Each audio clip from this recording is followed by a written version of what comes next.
नमस्कार, जोहार छत्तीसगढ़, वंदे मातरम। आप सभी प्रतिभागियों के लिए आज हम लोग नवंबर माह के महत्वपूर्ण घटनाओं का जो है करंट अफेयर पढ़ने जा रहे हैं। तो जितने भी प्रतिभागी जो छत्तीसगढ़ से जुड़े हुए जितने भी परीक्षाएं हैं, चाहे सीजी पीएससी हो या सीजी व्यापम, इसके अंतर्गत जितने भी परीक्षाएं होती हैं उन सभी परीक्षाओं में छत्तीसगढ़ करंट अफेयर पूछा जाता है। और आज हम लोग एकदम खास सेलेक्टेड क्वेश्चन के रूप में, क्वेश्चन फॉर्मेट में जो है करंट अफेयर को पढ़ने वाले हैं। तो जितने भी प्रतिभागी हैं वीडियो को पूरा अंत तक देखिएगा, और इस चैनल को अगर पहली बार देख रहे होंगे तो सब्सक्राइब जरूर कर लीजिएगा। और मोबाइल ऐप साध्य पीएससी एकेडमी का, जिसको 80,000 से ज़्यादा लोगों ने डाउनलोड करके अपने जो है तैयारियों में घर बैठे तैयारी कर रहे हैं, ऑफलाइन कर रहे हैं, तो आप लोग भी जुड़िएगा, आप लोग भी डाउनलोड कर लीजिएगा। और ये पूरा कंटेंट और वीडियो पीडीएफ नोट सारा आपको कहाँ मिलेगा? साध्य पीएससी एकेडमी के मोबाइल ऐप पर। तो चलिए हम लोग जुड़ते हैं छत्तीसगढ़ करंट अफेयर नवंबर 2025 से खास। और पिछला जो है जनवरी से लेकर अक्टूबर तक का भी वीडियो आपको हमारे यूट्यूब चैनल पर, मोबाइल ऐप पर मिल जाएगा। तो चलिए शुरू करते हैं क्वेश्चन के फॉर्मेट में छत्तीसगढ़ करंट अफेयर। पहला क्वेश्चन है, छत्तीसगढ़ की पहली ट्विन ट्यूब टनल किस घाटी में बनाया जा रहा है? ऑप्शन में आप देख रहे हो 4 फेमस घाटियां हैं जो छत्तीसगढ़ की जो है आन बान शान है, सांस्कृतिक नहीं बल्कि प्राकृतिक धरोहर है। खुरसेल घाटी जो कि नारायणपुर में आता है, केसकाल घाटी जो आपके कोंडागांव में आता है, तेलिन घाटी कोंडागांव में आता है, कांकेर घाटी कांकेर में। तो ट्विन ट्यूब टनल आप देख सकते हो यहाँ पर जुड़वा जो है सुरंग है, और ये जुड़वा सुरंग जो है कहाँ पर है, ये एक खास सवाल है आपके लिए। आप सभी को इस प्रश्न को अच्छे से पढ़ना है और एग्जाम के पॉइंट ऑफ व्यू से वेरी वेरी इंपॉर्टेंट।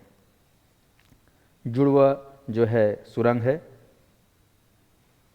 एक आने के लिए होगा और एक जाने के लिए। 2 सुरंग है, पहाड़ को काट कर बनाया गया है 2 सुरंग आने जाने के लिए। और इस प्रश्न का सही जवाब देख लीजिएगा, केसकाल घाटी। आप सभी जानते हो 12 भांवर के नाम से हमारे छत्तीसगढ़ी लोग बोलते हैं, और ये केसकाल घाटी मांझिनगढ़ की पहाड़ी पर उपस्थित है। केसकाल घाटी, केसकाल तहसील है वहाँ पर, आप देखोगे। तो चलिए इसके बारे में देखते हैं। छत्तीसगढ़ की पहली राजमार्ग है ट्विन ट्यूब टनल। ये निर्माण कार्य भी चल रहा है, कुछ सालों में कंप्लीट हो जाएगा। तो बस्तर संभाग में कोंडागांव जिले के केसकाल घाटी में ये बन रहा है। केसकाल की पहाड़ियों को काट कर इसे बनाया जा रहा है, और यह टनल जो है जोड़ेगा सीधा छत्तीसगढ़ को हैदराबाद से, यानी कि आंध्र प्रदेश को छत्तीसगढ़ से कहने चाहिए विशाखापट्टनम, रायपुर से विशाखापट्टनम 6 लेन आर्थिक गलियारे का हिस्सा है। तो इससे अर्थव्यवस्था और मजबूत हो जाएगी, क्योंकि हम सीधे जुड़ जाएंगे विशाखापट्टनम से। तो रायपुर से विशाखापट्टनम के लिए 6 लेन ये निर्माण किया जाएगा, जो राष्ट्रीय राजमार्ग रायपुर 130 सीडी के अंतर्गत आता है। तो ये टनल जो है आप देख रहे हो, पहला ट्विन ट्यूब टनल केसकाल घाटी याद रख लीजिएगा, और ये रायपुर विशाखापट्टनम को कनेक्ट करेगा। 6 लेन गलियारा है जो राष्ट्रीय राजमार्ग 130 सीडी, याद रखिएगा 130 सीडी के अंतर्गत आता है। पूर्ण होने का जो टारगेट रखा गया सितंबर 2026, आने वाले सितंबर 2026 तक ये लगभग बन के तैयार हो जाएगा। और आप देखेंगे इसमें इस टनल के बनने से रायपुर से विशाखापट्टनम की यात्रा का समय 14 घंटे से घटकर 8 घंटे हो जाएगा, मतलब 6 घंटे बचेंगे। मात्र 8 घंटे में आज पहुंच जाएंगे कहाँ? विशाखापट्टनम। 6 लेन रोड है ये, क्योंकि इस सुरंग के बन जाने से हमारा जो घाटी में जो समय लगता था, रिस्क जो रहता था, वो सब घट जाएगा। समय हमारा देख रहे हो 14 घंटे से घटकर 8 घंटे। तो याद रखिएगा एग्जाम में आना तय है। पहली राजमार्ग ट्विन ट्यूब टनल केसकाल घाटी बनाया गया है, याद रखिएगा। कब तक पूरा हो जाएगा? सितंबर 26 तक। अगला है, छत्तीसगढ़ में एसआईआर के तहत 4 नवंबर से घर घर जाकर मतदाता सूची अभियान की शुरुआत हो रही है, जिसमें कितने प्रतिशत जनता को दस्तावेज देने पड़ेंगे? ऑप्शन है 96%, 93%, 94%, 95%। ध्यान से देखिए, शानदार सवाल है, और इस सवाल को आप लोग जरूर याद रखिएगा। एसआईआर या सिर या सर, ठीक है, ये बहुत ही चर्चे में रहा है पूरे भारत देश में। तो एसआईआर के बारे में आपको ध्यान रखना है, ठीक है जी। तो वेरी वेरी इंपॉर्टेंट, कितने प्रतिशत? और इस प्रश्न का सही जवाब है, याद रखिए, 95%। तो 95% जनता को दस्तावेज नहीं देने पड़ेंगे। आप देख रहे हैं यहाँ पर छत्तीसगढ़ में एसआईआर स्पेशल इंटेंसिव के तहत 4 नवंबर से घर घर जाकर मतदाता सूची अभियान की शुरुआत हो रही है। इसके दौरान बीएलओ, याद रखना बीएलओ क्या है तो बूस्ट लेवल ऑफिसर, ये भी एक टर्म याद रखना, बीएलओ बूस्ट लेवल ऑफिसर हर घर जाकर पहचान पत्र और जानकारी का स्थापन करेगा और इस सत्यापन करेगा, जानकारी का सत्यापन। इस सत्यापन में 95% को दस्तावेज नहीं देने पड़ेंगे क्योंकि इनका रिकॉर्ड पहले से है। केवल नए मतदाता या जिनके जानकारी में बदलाव हुआ है वही दस्तावेज देंगे। तो 95% लोगों को तो ज़रूरत नहीं है, लेकिन वो 5% जिनको अपडेट करना है ना, जो नए जुड़े होंगे उनको जो इसमें अपडेट करना पड़ेगा। तो 4 नवंबर से शुरू हुआ था महीने में, नवंबर के माह में, और ये पूरे भारत देश में चलाया गया था। तो घर घर जाकर इसको किया गया। छत्तीसगढ़ में कितना प्रतिशत? 95% को नहीं देने पड़ेगा। अगला सवाल है, हाल ही में छत्तीसगढ़ के किस अभ्यारण्य में दुर्लभ काले हिरण को सफलतापूर्वक स्थानांतरित किया गया है? ऑप्शन ए उदयंती सतह नदी में, बारनौ में, पामण में और बादलखोल में। छत्तीसगढ़ के ये 4 प्रमुख आप देख रहे हो अभ्यारण्य, उदंती सीता नदी, उदयंती अभ्यारण्य आप देखोगे गरियाबंद में है, सीता नदी आप देखोगे तो आपका जो है धमतरी में है। राज्य का पहला अभ्यारण्य सीता नदी 1974 में बनाया गया था, 567 वर्ग किलोमीटर फैला हुआ है। उदंती गरियाबंद का है, ध्यान रखना। बारनौपारा ये आपका बलौदाबाजार में है और संयुक्त रूप से थोड़ा बहुत पार्ट महासमुंद में भी है। और पामड़ ये बीजापुर में है। और बादलखोल, इसके बारे में तो आप जानते होंगे, राज्य का सबसे छोटा अभ्यारण्य है बादलखोल, जसपुर जिले में है। तो यहाँ पर बात हो रही है काले हिरण की, और काले हिरण जो है आपको कहाँ स्थानांतरित किया गया सफलतापूर्वक? और इसका सही जवाब है बारनौपारा। ठीक है साथियों, तो बार अभ्यारण्य बलौदाबाजार में जिले में स्थित है, जहां लगभग 50 वर्षों के बाद काले हिरण को पुनः स्थानांतरित किया गया है। और इस अभ्यारण्य को 1976 में घोषित किया गया था। इसका क्षेत्रफल लगभग 245 वर्ग किलोमीटर है। तो 245 वर्ग किलोमीटर एरिया के साथ बारनौपारा 1976 बना था। यहाँ पर जो है फिर से 50 साल के बाद काले हिरण को स्थानांतरित किया गया है। चलिए अगला सवाल है, वर्ल्ड चैंपियन की टीम में छत्तीसगढ़ की किस बेटी ने दमखम भरा? चर्चा में रहा क्योंकि पहली बार भारत ने वनडे इंटरनेशनल टूर्नामेंट में पहली बार खिताब हासिल किया भारतीय महिला टीम ने, इस बार हरपनप्रीत के कौर के अगुवाई में। तो यहाँ पर छत्तीसगढ़ की एक खास शख्सियत इस टीम मेंबर में कहना चाहिए शामिल थी फिजियोथेरेपी के रूप में। ऑप्शन है रीना साहू, आकांक्षा, कविता दीक्षित, किरण अगवा। वेरी वेरी इंपॉर्टेंट, सभी अभ्यर्थी जो है इस प्रश्न को जरूर याद रखेगा, एग्जाम में आ सकता है। तो चलिए, इस प्रश्न का सही जवाब है आकांक्षा। आकांक्षा सत्यवंशी जो है इस टीम में रही है। और आकांक्षा के बारे में जानते हैं हम लोग। अंडर 19 महिला वर्ल्ड कप 2025 के दौरान भी जो है राजधानी की रायपुर की जो है आकांक्षा सत्यवंशी टीम की फिजियो थी। भारतीय महिला क्रिकेटर ने 2 नवंबर को क्रिकेट का वर्ल्ड कप जीता, आप सभी को ज्ञात होगा 2 नवंबर को। इस पूरे सीरीज में खिलाड़ियों की दमखम को बनाए रखने वाली फिजियोथेरेपिस्ट के नाम से है ना इस पोस्ट पर रही हैं टीम इंडिया में। आकांक्षा सत्यवंशी रायपुर की रहने वाली है और पिछले 6 सालों से बीसीसीआई के साथ टीम फिजियो के रूप में काम कर रही है। आकांक्षा ने 2022 की बायोपिक फिल्म शाबाश मिट्ठू के लिए एक्ट्रेस तापसी पन्नू के साथ भी काम करी है। इन्होंने तापसी को इंडियन महिला क्रिकेटर मिताली राज की भूमिका के लिए तैयार भी किया था।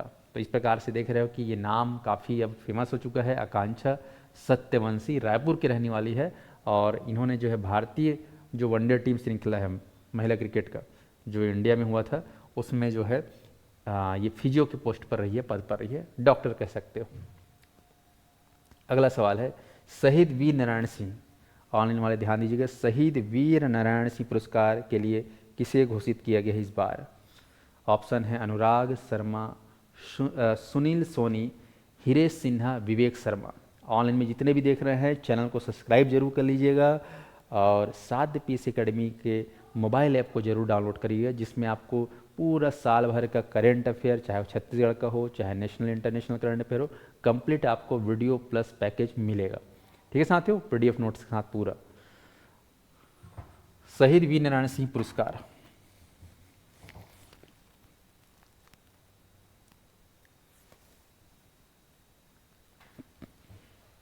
और इस प्रश्न का सही जवाब याद कर लीजिए, हिरेश सिन्हा। तो हिरेश जी को जो है ये पुरस्कार मिला है, ध्यान रखिएगा इस बार हिरेश जी को। तो हिरेश सिन्हा को शहीद वीर नारायण सिंह पुरस्कार मिला है, याद रखिएगा वीर नारायण सिंह। शहीद वीर नरसिंह पुरस्कार की बात करें तो आदिवासी एवं अन्य पिछड़ा वर्ग के उत्थान के लिए दिया जाता है। आदिवासी और ओबीसी के जो है उत्थान के लिए जो बेस्ट काम करते हैं। पिछले साल 2024 में श्री बुटलू राम माथुरा जी को दिया गया था 2024 के लिए, जो मुरुमपारा नारायणपुर के निवासी थे। और इस बार हिरेश सिन्हा को दिया गया जो कांकेर के हैं। तो कांकेर के रहने वाले हिरेश जी को दिया गया है। इन्होंने अपने गाने जो है आदिवासी जैसे कि अनेक गाने गाए हैं, जो आप लोग सुने होंगे। हिरेश सिन्हा का बहुत ही फेमस गाना है बस्तरिया सॉन्ग, है ना, बस्तर वाला एक से एक सॉन्ग इनका बहुत फेमस रहा है। तो हिरेश सिन्हा को जो है दिया गया है, कांकेर के रहने वाले हैं। इन्होंने जनजातीय उत्थान के बहुत ही महत्वपूर्ण साबित हुआ, अनेकों गाना गाए हैं। इनके हाल ही में आयोजित स्मार्ट सिनेमा 2025 अवार्ड से भी नवाजा गया है। तो हिरेश सिन्हा को जो है दिया गया है, याद रखिएगा, कांकेर के निवासी हैं। कौन सा पुरस्कार? शहीद वीर नारायण सिंह पुरस्कार हिरेश सिन्हा जी को। चलिए आगे बढ़ते हैं साथियों। हाल ही में नए छत्तीसगढ़ विधानसभा भवन का उद्घाटन कब और किनके द्वारा किया गया? मोदी जी आए थे, जानते हो आप लोग, देख लो। चारों के चारों ऑप्शन इंपॉर्टेंट है। 1 नवंबर 2025 राष्ट्रपति मुर्मू के द्वारा, 1 नवंबर 2025 को पीएम मोदी द्वारा, 1 नवंबर 2025 सीएम शाह द्वारा, 1 नवंबर 2025 राज्यपाल रमन का है। ये एग्जाम में कई बार पूछा जाएगा, क्योंकि अब हमारे छत्तीसगढ़ को एक नया विधानसभा भवन मिल चुका है नवा रायपुर अटल नगर में। ठीक है साथियों। और इस प्रश्न का सही जवाब याद रखिएगा, पीएम मोदी के द्वारा जो है 1 नवंबर 2025 को इनके द्वारा उद्घाटन किया गया। इस बार हम लोगों ने 2025 में छत्तीसगढ़ रजत जयंती का महापर्व मनाया, जिसमें मोदी जी स्वयं आए थे छत्तीसगढ़। तो 1 नवंबर 2025 याद रख लीजिएगा, पीएम मोदी के द्वारा। ऑप्शन में राष्ट्रपति मुर्मू जी भी हैं, सीएम शाह भी हैं, रमन डेका भी है। तो ये कुछ सालों बाद भी आएगा, मतलब ये हमेशा के लिए सवाल बन गया, मान चलिए। अगला है, पर उससे पहले इसको और देख लेते हैं। 1 से 5 नवंबर तक जो है 2025 में छत्तीसगढ़ में रजत जयंती मनाया गया। और इसे ये भी याद रखना कि रजत जयंती कब से कब मनाया गया, 1 से 5 नवंबर। इसी शुभ अवसर में मोदी जी द्वारा छत्तीसगढ़ नए विधानसभा का उद्घाटन हुआ 1 नवंबर को। और छत्तीसगढ़ राज्य की स्थापना आप सभी जानते हो 1 नवंबर 2000 को हुआ था। किस अधिनियम के तहत? मध्य प्रदेश पुनर्गठन अधिनियम के तहत। कभी कभी सवाल में ऑप्शन में छत्तीसगढ़ पुनर्गठन अधिनियम भी लिखा रहता है, जो कि गलत है। याद रखना, मध्य प्रदेश पुनर्गठन अधिनियम के तहत जो है छत्तीसगढ़ एक नया राज्य बना था, पृथक राज्य बना था। और 1 से 5 नवंबर इस बार रजत जयंती मनाया गया। तो ये क्वेश्चन याद रखेंगे, वेरी वेरी इंपॉर्टेंट। अगला है, एपीडा ने छत्तीसगढ़ से किस देश के लिए 12 टन फोर्टिफाइड चावल कर्नेल की पहली निर्यात खेप भेजी है?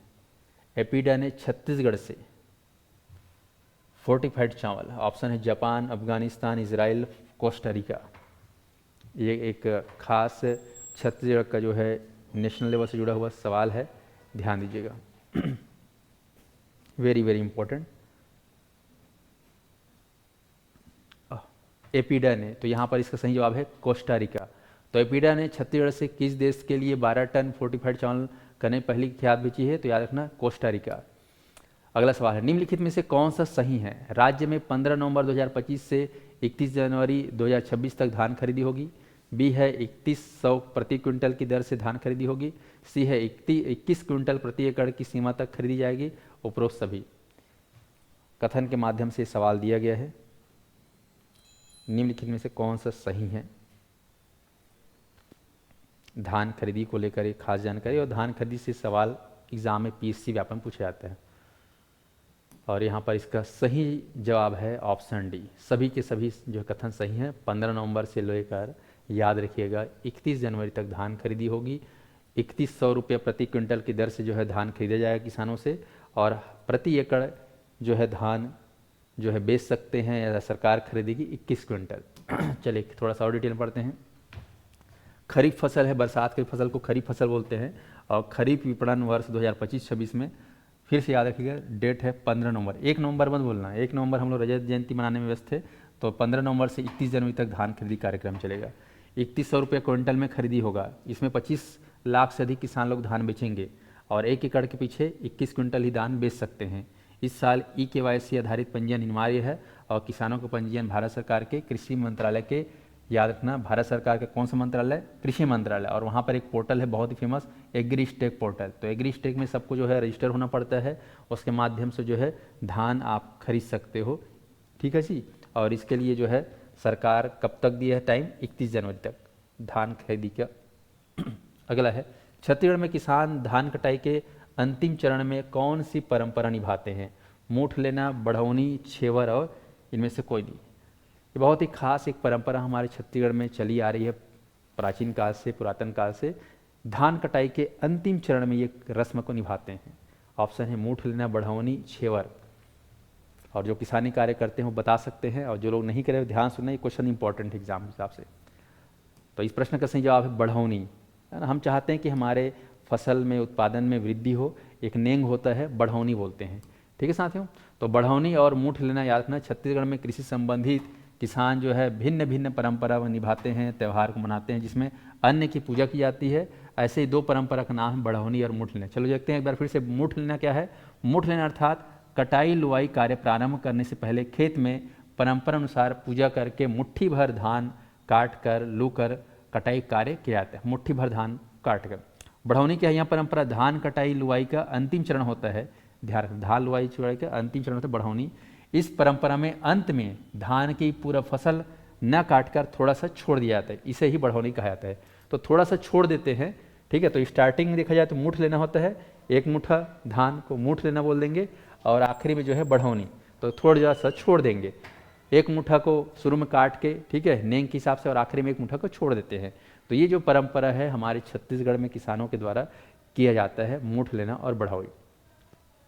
अगला है, छत्तीसगढ़ के किस जिले में 302.1 किलोमीटर सोना का अनुमान लगाया जा रहा है? ध्यान है, यहाँ पर केम नहीं है बल्कि वो किलो है, ये मान के चलिए। ठीक है, किलोमीटर नहीं बोलना है आपको। तो ये सोना को लेकर जो है खास जानकारी मिल रही है। सोना कितना किलो सोना? 302 किलो सोने का अनुमान कहाँ मिलने वाला है? 302 किलो सोना, इसका अनुमान लगाया गया है। ऑप्शन है महासमुंद, गरियाबंद, बलौदाबाजार, धमतरी। हाल ही पता चला है। और इस प्रश्न का सही जवाब है, ऑप्शन याद रखना, महासमुंद। तो महासमुंद में जो है लगभग 302 किलोग्राम सोना आपको मिलने वाला है। वेरी वेरी इंपॉर्टेंट, इसकी खोज हुई है, और इसकी खोज की गई है जीएसआई के द्वारा। आपको याद रखना, भारतीय भूवैज्ञानिक सर्वेक्षण के द्वारा जो है ये अनुमान लगाया गया है कि महासमुंद में जो है लगभग 302 किलो सोना का अनुमान। तो महासमुंद में एक गांव है, नाम है उसका राजपालपुर। राजपालपुर, यहाँ पर लगभग 302 किलो सोना का अनुमान है। वो एरिया लगभग फैला हुआ है 150 हेक्टेयर क्षेत्र में। उस एरिया में सोने का भंडार है, और यहाँ पर सोने का जो कंसंट्रेशन है, सांद्रता है 0.06 से 0.24 प्रति मिलियन। तो इस प्रकार से ये एक नई खोज कहना चाहिए पता चला है कि महासमुंद के राजपालपुर में लगभग 302 किलो सोना मिलने का पूरा उम्मीद जताया जा रहा है। संस्थान कौन से द्वारा? भारतीय भूवैज्ञानिक सर्वेक्षण संस्थान के द्वारा। तो ये आपको याद रखना है। चलिए अगले सवाल की ओर बढ़िएगा। छत्तीसगढ़ ने नेशनल सॉफ्ट टेनिस में कौन सा पदक जीता है? कौन सा पदक जीता है आपको याद रखना है नेशनल सॉफ्ट टेनिस में। ऑप्शन है स्वर्ण पदक, रजत पदक, कांस्य पदक, और इनमें से कोई नहीं। Soft tennis, very very important.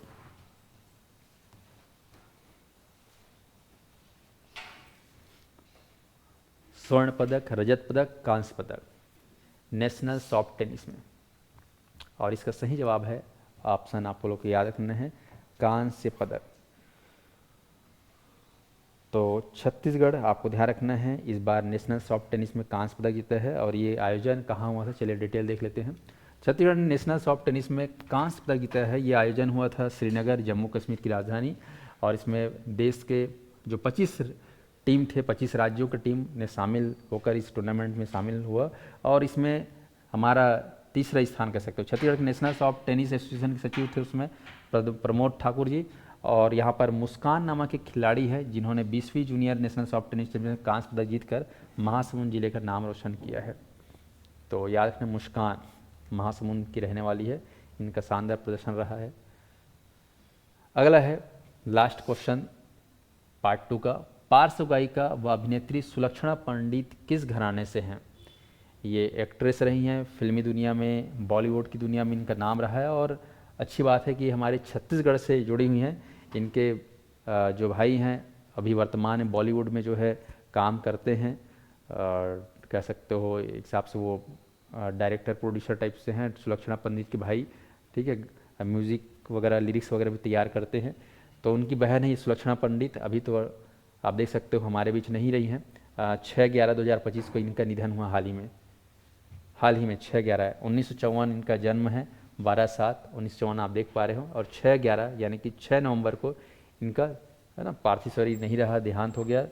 तो ये सुलक्षणा पंडित कौन से घराने करके एग्जाम में आना तय है। ऑप्शन है ग्वालियर घराना, रीवा घराना, रायगढ़ घराना, इनमें से कोई नहीं। सुलक्षणा पंडित, बॉलीवुड में इनका मूवी बना हुआ है। तो चलिए याद रखिए कि इसका सही जवाब है रायगढ़। तो रायगढ़ से बिलोंग करती हैं सुलक्षणा पंडित, हालांकि इनका परिवार अब पूरी तरीके से बॉम्बे में शिफ्ट हो गया है। तो रायगढ़ घराने की पार्श्व गायिका और अभिनेत्री, आप देख रहे हो गाना भी गाती हैं और एक्ट्रेस भी हैं। इनका निधन हो गया है। ये छत्तीसगढ़ के रायगढ़ की निवासी थी। 12 जुलाई 1954 को इनका जन्म हुआ था और हाल ही में नवंबर में 6 नवंबर 2025 को निधन हुआ। इनकी पहली फिल्म थी उलझन संजीव कुमार के साथ। आप जानते हो शोले में संजीव कुमार जो है ठाकुर का रोल किए थे, उनके साथ इनका मूवी आया था। और इनका पहला गाना था फिल्म तकदीर में, 1967 में इस फिल्म में गाने का मौका मिला था। 71 साल की थी और लंबे समय से बीमार चल रही थी। उन्हें किनारा के लिए फिल्म फेयर अवार्ड भी मिला था। सुलक्षणा ने कभी शादी नहीं की और अपना जीवन अकेले बिताया। तो सुलक्षणा पंडित अकेली रहीं, शादी नहीं की। आप देख रहे हो 71 साल तक इनका जीवन रहा। तो वेरी वेरी इंपॉर्टेंट, चूँकि छत्तीसगढ़ से बिलोंग करती हैं और बॉलीवुड में नाम आना अपने आप में एक कहना चाहिए रिकॉर्ड है। तो इस नाम को याद रखिएगा, सुलक्षणा पंडित को। ठीक है साथियों, तो ये था खास आप लोग का पार्ट 2 छत्तीसगढ़ करंट अफेयर। आप लोगों को ये पूरा करंट अफेयर आपको सादे पीएससी एकेडमी के ऐप पे मिल जाएगा। तो ऐप डाउनलोड जरूर करिएगा। और हमारे संस्थान द्वारा CGPSC, CG व्यापम और शिक्षक भर्ती संबंधी समस्त कक्षाएं ऑनलाइन ऑफलाइन प्रदान की जा रही है। तो आप लोग बिल्कुल जुड़ सकते हैं, घर बैठे हुए जुड़ सकते हैं, ऑफलाइन के माध्यम से जुड़ पड़ते हैं। और पिछला जो वीडियो है जनवरी से लेकर अक्टूबर तक का, वो वीडियो आप लोगों को ऐप के माध्यम से मिल जाएगा और हमारे YouTube चैनल के माध्यम से मिल जाएगा। तो आज का सेशन यहीं पे मैं कंप्लीट कर रहा हूँ। अब अगले सेशन में हम लोग दिसंबर के खास छत्तीसगढ़ करंट अफेयर को जो है पढ़ेंगे। ठीक है साथियों, धन्यवाद आप सभी का।